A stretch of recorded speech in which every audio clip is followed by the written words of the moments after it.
Hi అండి. నమస్తే. పల్లెటూరు రుచుల్లో పూర్ణని మాట్లాడుతున్నాను. ఈరోజు రెసిపీ గుమగుమలాడే టేస్టీ రొయ్యల బిర్యానీ చేస్తున్నాను.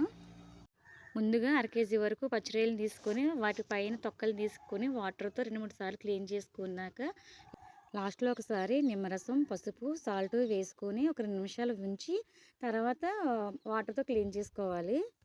రొయ్యల్లో వాటర్ లేకుండగా పచ్చి రొయ్యలను ఒక బౌల్‌లోకి తీసుకొని అందులో టేస్ట్‌కి సరిపడగా సాల్ట్, కారం, పసుపు వేసుకొని బాగా కలుపుకొని ఒక 10 నిమిషాల పాటు పక్కన పెట్టుకొని ఉంచుకోవాలి. ఇప్పుడు అర కేజీ వరకు బాస్మతి రైస్‌ని తీసుకొని ఈ రైస్‌ని 2 సార్లు వాష్ చేసుకున్న తర్వాత బియ్యం మునిగేంత వరకు వాటర్ పోసుకొని ఒక అరగంట ముందు నానబెట్టుకొని ఉంచుకోవాలి. అర కేజీ పచ్చి రొయ్యలకి అర కేజీ రైస్ తీసుకొని బిర్యానీ చేస్తే చాలా టేస్ట్‌గా ఉంటుందండి. ఇప్పుడు గ్యాస్ ఆన్ చేసి పెనం పెట్టుకొని ఒక 3 టేబుల్ స్పూన్స్ ఆయిల్ వేసుకొని ముందుగా మనం 10 నిమిషాల ముందు నానబెట్టుకున్న పచ్చి రొయ్యలను వేసుకుని వేయించుకోవాలండి. ఈ పచ్చి రొయ్యల నుంచి నీరు ఊరుతుంది. నీరంతా కూడా ఇంకిపోయేంత వరకు వేయించుకోవాలి. ఆ నీటిలోనే ఈ పచ్చి రొయ్యలు అనేది ఉడికిపోతాయి. మరీ ఎక్కువగా ఏమీ వేయించక్కర్లేదండి. గ్యాస్‌ను మీడియంలో పెట్టి ఉడికించుకోవాలి వీటిని. ఇలా చూడండి, ఇలాగ నీరంతా ఇంకిపోయింది కదా! ఇప్పుడు వీటిని తీసుకొని పక్కన ఒక ప్లేట్‌లోకి తీసుకోవాలి. ఇలా రొయ్యలని పక్కకి తీసుకున్న తర్వాత అదే పెనం మీద 2, 3 స్పూన్లు ఆయిల్ వేసుకొని ఆయిల్ వేడైన తర్వాత బిర్యానీ దినుసులు వేసుకోవాలి. చిన్న దాల్చిన చెక్క, మరాఠీ మొగ్గ, మరాఠీ పువ్వు, ఒక 5, 6 లవంగాలు, బిర్యానీ ఆకు, లాలిక్కాయలు 2 వేసుకుని వేయించుకోవాలి. ఇవి వేగిన తర్వాత పెద్ద సైజు 3 ఉల్లిపాయలు తీసుకొని ఇలా పొడవుగా కట్ చేసుకుని వేయించుకోవాలండి. ఇవి గోల్డ్ కలర్ వచ్చేంత వరకు వేయించుకోవాలి. ఇలా ఉల్లిపాయలు వేగేలోపు పక్క గ్యాస్ మీద మనం రైస్ ఉడికించుకోవచ్చండి. ఒక గిన్నెలోకి 3 లీటర్ల వాటర్ తీసుకొని నేను చూపిస్తున్న ఈ బిర్యానీ దినుసులన్నీ కూడా వేసుకోవాలి. అందులో ఒక స్పూన్ నెయ్యి, టేస్ట్‌కి సరిపడగా సాల్ట్ వేసుకుని మరిగించుకోవాలండి. ఇప్పుడు ఈ ఉల్లిపాయ ముక్కలు చూడండి గోల్డ్ కలర్‌లోకి వేగాయి కదా! ఇప్పుడు ఇందులో 2 స్పూన్లు అల్లం వెల్లుల్లి పేస్ట్ వేసుకొని అల్లం వెల్లుల్లి పేస్ట్ కూడా 2 నిమిషాలు వేయించుకోవాలండి. గోల్డ్ కలర్ వచ్చేంత వరకు వేయించుకోవాలి. అల్లం వెల్లుల్లి పేస్ట్ వేగిన తర్వాత ఇందులోకి ఒక 3 టమాటాలు, మీడియం సైజ్ టమాటాలు తీసుకుని ముక్కలుగా కట్ చేసుకుని అవి కూడా వేసుకుని వేయించుకోవాలండి.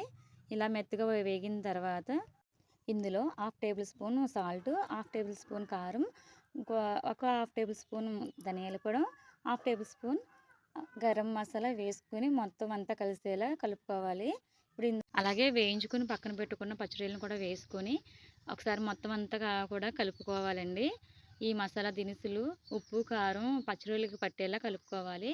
ఇందులోనే ఒక 3 టేబుల్ స్పూన్స్ పెరుగు వేసుకుని మొత్తం అంతా కలిసేలా కలుపుకోవాలి. ఈ టైంలోనే పచ్చిమిరపకాయలు కూడా వేసుకుని వేయించుకోవాలండి.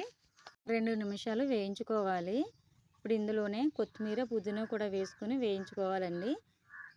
ఇప్పుడు మూత పెట్టుకొని ఆయిల్ పైకి తేలేంత వరకు ఒక 2 నిమిషాలు ఉడికించాలండి. చూడండి, ఇక్కడ ఆయిల్ పైకి తేలింది కదా!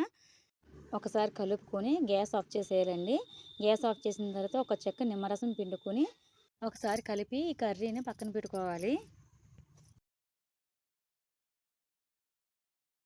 ఇప్పుడు ఇక్కడ రైస్‌కి పెట్టుకున్న వాటర్ మరుగుతున్నాయి. ఇప్పుడు ఇందులో రైస్ వేసుకొని ఒకసారి కలుపుకోవాలండి.